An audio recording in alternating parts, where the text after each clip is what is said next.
Srimate Ramanujaya Namaha, Srimad Varavara Munaye Namaha, Srimad Lokarya Mahagurave Namaha. kIchenRu, the 7th Pasuram of Thiruppāvai. In this Pasuram, Āṇḍāḻ wakes up a Gopika who knows the Bhagavata Prabhavam but is not acting upon it. To explain the attachment Āṇḍāḻ has for other Bhagavatas of Krishna, an Ithihyam is mentioned. The first Ithihyam of this Pasuram. It's about a conversation between two Acharyas called Āṭkondavillijiyar, who was a disciple of Ramanuja himself, and Nanjiyar, the Sishya of Parasara Bhattar. Once, when Āṭkondavillijiyar was passing by, Nanjiyar came across him. Immediately, Nanjiyar prostrates and offers his obeisances.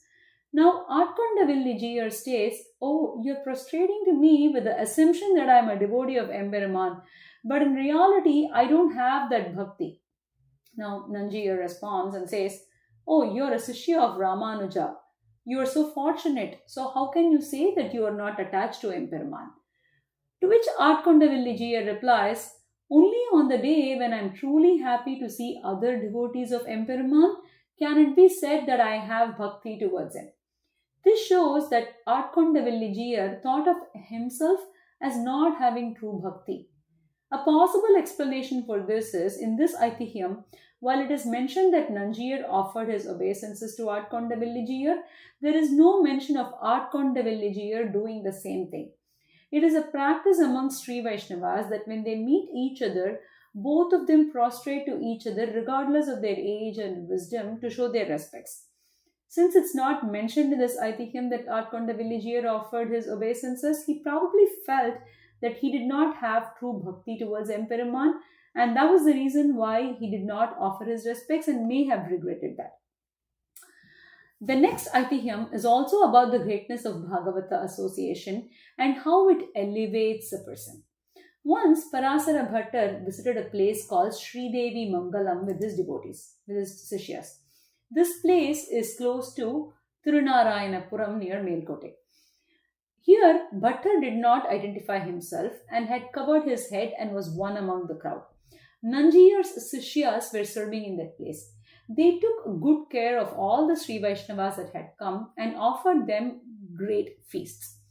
Bhattar was pleased that the hosts took good care of the guests even without knowing who they were or who Parasara Bhattar was. He reflected upon this and concluded that it was not because of Bhattar's glories but due to Bhattar's association with exalted Sri Vaishnava Acharyas like Kuratarman, with Embar, and even the association of his own disciple Nanjiyar. Bhattar had concluded that he received this royal treatment only due to the association of other Bhagavatas and their kripa. The last Ithihyam of this Pasuram is that of the lamentation of a Sri Vaishnava called Aitan. When waking up the Gopika who is sleeping inside the house, Āṇḍāḻ mentions the chirping of the bird called Ānai Chatan.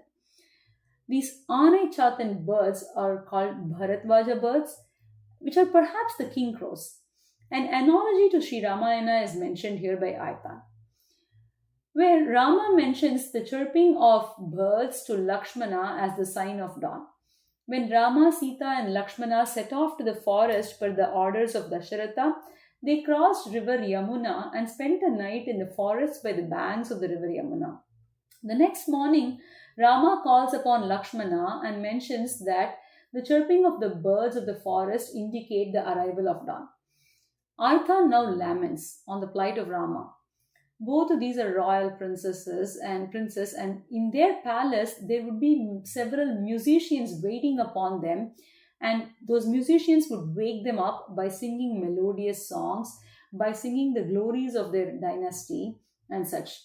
Such Raghuvamsa Tilaka Rama now had to be woken up based on the chirping of these simple birds in the forest.